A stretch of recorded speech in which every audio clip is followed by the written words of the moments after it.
Hello dear students, good morning to you all. আশা করি সবাই অনেক অনেক ভালো আছো। আমরা ষষ্ঠ শ্রেণীর ইংরেজি ক্লাসের ধারাবাহিক আলোচনায় আজ experience 11 meeting an overseas friend নিয়ে আলোচনা করব। ডিয়ার স্টুডেন্টস, তোমরা এই এক্সপেরিয়েন্সে কী শিখবে?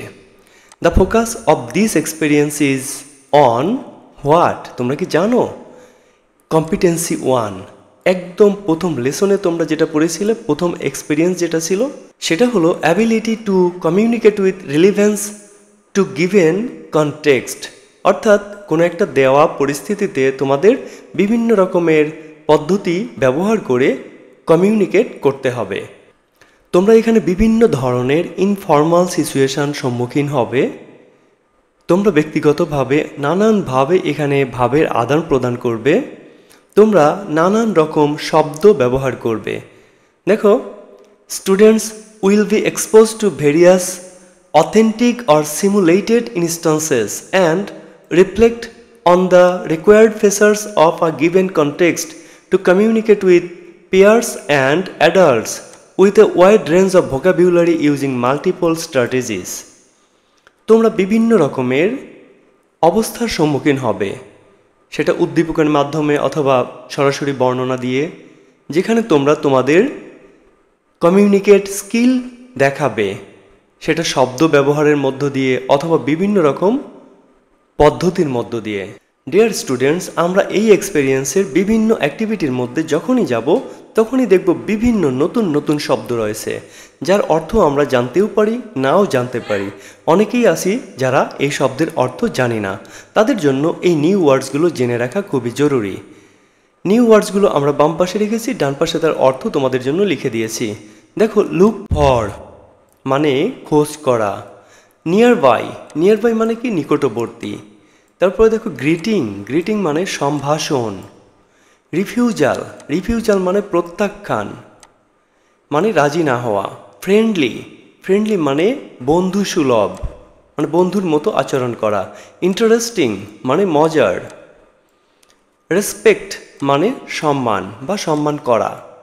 ইউজুয়ালি মানে সাধারণত বা সচরাচর মানে হলো যা মাঝে মাঝেই ঘটে। ইনস্টিড মানে পরিবর্তে। গ্রিট মানে সম্ভাষণ জ্ঞাপন করা। আমরা আগে দেখেছিলাম গ্রিটিং, এটা হলো গ্রিট মানে সম্ভাষণ জ্ঞাপন করা, কাউকে গ্রিটিং জানানো। এরপরে দেখো ডিসএগ্রি মানে অসম্মত হওয়া, মানে রাজি না হওয়া। অ্যাভেলেবল মানে যা পাওয়া যায় বা লভ্য। ইন্টারেস্টেড মানে কি আগ্রহী। তারপরে দেখো কনটেক্সট মানে প্রসঙ্গ। এরপরে দেখো ভিজিট মানে পরিদর্শন করা। এরপরে রয়েছে মিট মানে দেখা করা। এরপরে দেখো রয়েছে কনভারসেশন মানে কথোপকথন। তারপর ফাইন্ড মানে কি খুঁজে পাওয়া। তারপরে দেখো অ্যাড্রেস মানে ঠিকানা, বা অ্যাড্রেস মানে সম্বোধন করাও কিন্তু হয়। স্ট্রেঞ্জার মানে আগন্তুক, মানে হলো অপরিচিত লোক, যাকে আমরা চিনি না সে হলো স্ট্রেঞ্জার। তারপর দেখো রিলিজিয়ন হলো ধর্ম। এরপরে দেখো রয়েছে ডিফারেন্ট মানে অন্যরকম বা ভিন্ন।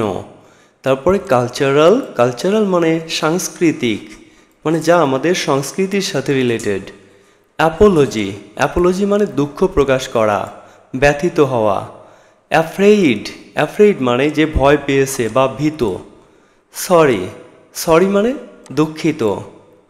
এক্সপ্লেইন মানে ব্যাখ্যা করে বলা, ব্যাখ্যা করা। রিফিউজ মানে প্রত্যাখ্যান করা। আমরা আগে দেখেছিলাম রিফিউজাল, সেটা ছিল প্রত্যাখ্যান, এটা হলো রিফিউজ মানে প্রত্যাখ্যান করা। এরপরে হলো ডিরেক্টলি মানে সরাসরি। তারপরে দেখো এগ্রি মানে একমত হওয়া। এরপরে দেখো ব্রিজি মানে মৃদুমন্দ বাতাস বইছে এমন।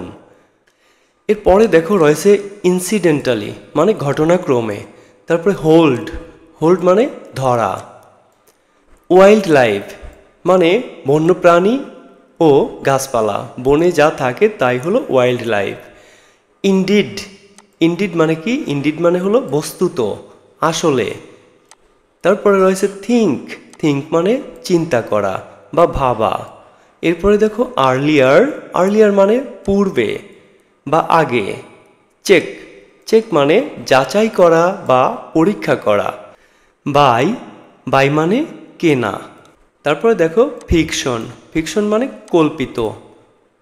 তারপরে আন্ডারস্ট্যান্ড, আন্ডারস্ট্যান্ড মানে বুঝতে পারা। তারপর সেম, সেম মানে একই রকম। তারপরে দেখো নাইস, নাইস মানে সুন্দর। আমরা নিউ ওয়ার্ডগুলো জানার পরে এবার আমরা এক্সপেরিয়েন্স 11.1, 11.2 এগুলো দেখব।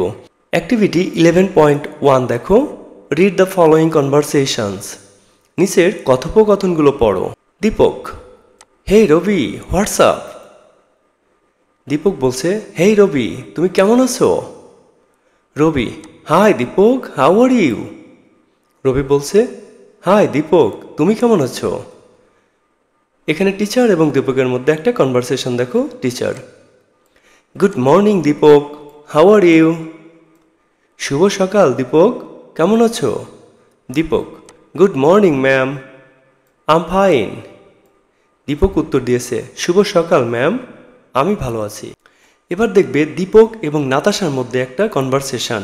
দীপক বলছে, দীপক, হে নাতাশা। সে নাতাশাকে বলছে, হে নাতাশা। নাতাশা উত্তর দিয়েছে দেখো, dear brother, I feel hungry.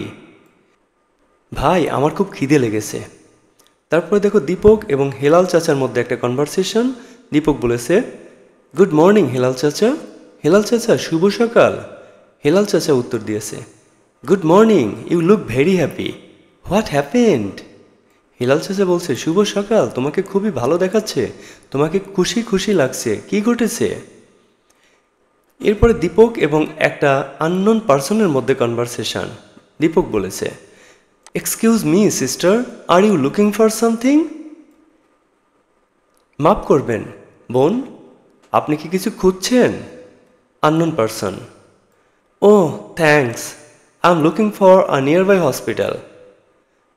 ধন্যবাদ, আমি নিকটবর্তী একটা হাসপাতাল খোঁজ করছি। আমরা এই কনভারসেশনগুলোতে ভালোভাবে খেয়াল করলে দেখব যে বিভিন্ন ধরনের গ্রিটিংস ব্যবহার করা হয়েছে। তাছাড়াও এখানে অ্যাড্রেস বা অ্যাড্রেসিং ব্যবহার করা হয়েছে। সেগুলো কোনগুলো বা কীভাবে এই অ্যাড্রেসগুলো করা হয়েছে সেগুলো তোমরা খুঁজে বের করবে। দলে বা জোড়ায় তোমরা এটা আলোচনা করে খুঁজে বের করো। ডিয়ার স্টুডেন্টস, তোমরা গ্রিটিংস এবং অ্যাড্রেস খুঁজে বের করার আগে এই ব্যাপারে একটা নোট পড়ে নাও। নোট খেয়াল করো। গ্রিটিং, গ্রিটিং কোনগুলো? A greeting is something friendly that we say or do when we meet someone. Eg মানে ফর এক্সাম্পল, হ্যালো, হাই, আসসালামু আলাইকুম, নমস্কার, আদাব, good morning, etc. Hello, hi, আসসালামু আলাইকুম, নমস্কার, আদাব, গুড মর্নিং, এইগুলো হলো গ্রিটিং। অ্যাড্রেসিং তাহলে কি? অ্যাড্রেস কি? When we talk to someone we address them. যখন আমরা কারোর সাথে কথা বলি তখন আমরা তাদেরকে সম্বোধন করি। Sometimes we use their names, easy মানে যেমন ধরো দীপক, হেলাল চাচা, etc. or titles like Miss Yasmin, and sometimes we use a word phrase that shows our feelings for them. For example, my son, dear friend, etc.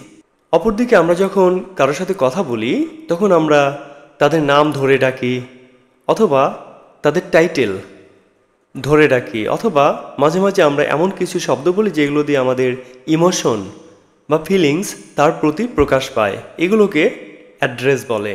Refusal, আর refusal is when we say no to someone or we disagree with something. Refusal বা প্রত্যাখ্যান হলো কোনো কিছুতে না বলা অথবা কোনো কিছুর সাথে একমত না হওয়া। যেমন ধরো নো, আই এম নট, অথবা sorry that I can take it. এগুলো হলো রিফিউজাল। ক্লোজিং, ক্লোজিং মানে শেষ করা। সেটা কি, আমরা কখন এটা ব্যবহার করি? The way we close a conversation is called closing. আমরা যে পদ্ধতিতে যেভাবে আমরা কনভারসেশন শেষ করি সেটা হলো ক্লোজিং। যেমন ধরো see you again, bye, good night, এগুলো বলে আমরা শেষ করি কথোপকথন, এগুলো হচ্ছে ক্লোজিং। এখন দেখো তোমরা মাঝখানে প্রায় তোমরা দেখতে পাচ্ছ ইজি। ইজি মানে কি আসলে? ইজি এটা ল্যাটিন শব্দের সংক্ষিপ্ত রূপ এক্সাম্পলা গ্রাসিয়া। আমরা ইংরেজি করলে এরকম হয়, যেমন ধরো, অথবা বলতে পারো ইমাজিনারি এলিমেন্ট, অথবা ফর এক্সাম্পল। তোমরা নোট দেখলে যে গ্রিটিং কি এবং অ্যাড্রেস কি, অথবা রিফিউজাল এবং ক্লোজিং কি, সেগুলো জানলে। এবার এই চার্টটা দেখো। এই চার্টটায় আমরা দেখব দীপক বিভিন্ন পরিস্থিতিতে কিভাবে সে অ্যাড্রেস করেছে এবং গ্রিটিং ব্যবহার করেছে। Deepak used the following greetings in the conversation. Deepak কনভারসেশনের মধ্যে এই গ্রিটিংসগুলো ব্যবহার করেছে। সে ব্যবহার করেছে গুড টু সি ইউ, মানে তোমাকে দেখে ভালো লাগলো। হেই, হেই এর কোনো বাংলা মিনিং করা খুবই কষ্ট, মানে কারো দৃষ্টি আকর্ষণ করার জন্য আমরা বলি এই এরকম। হোয়াটসঅ্যাপ মানে ব্যাপার কি, কি হয়েছে, এটা একটা ইনফর্মাল গ্রিটিং। আমরা বন্ধুদের সাথে সাধারণত হোয়াটসঅ্যাপ এটা ব্যবহার করে থাকি। গুড মর্নিং, শুভ সকাল। এক্সকিউজ মি, মাফ করবেন বা মাফ করবে। দীপক বিভিন্ন কনভারসেশনে এই গ্রিটিংসগুলো ব্যবহার করেছে। আবার দেখো দীপক বেশ কিছু অ্যাড্রেসিংও ব্যবহার করেছে। Deepak used the following addresses in the conversations. Deepak এই অ্যাড্রেসগুলো সে কনভারসেশনের মধ্যে ব্যবহার করেছে।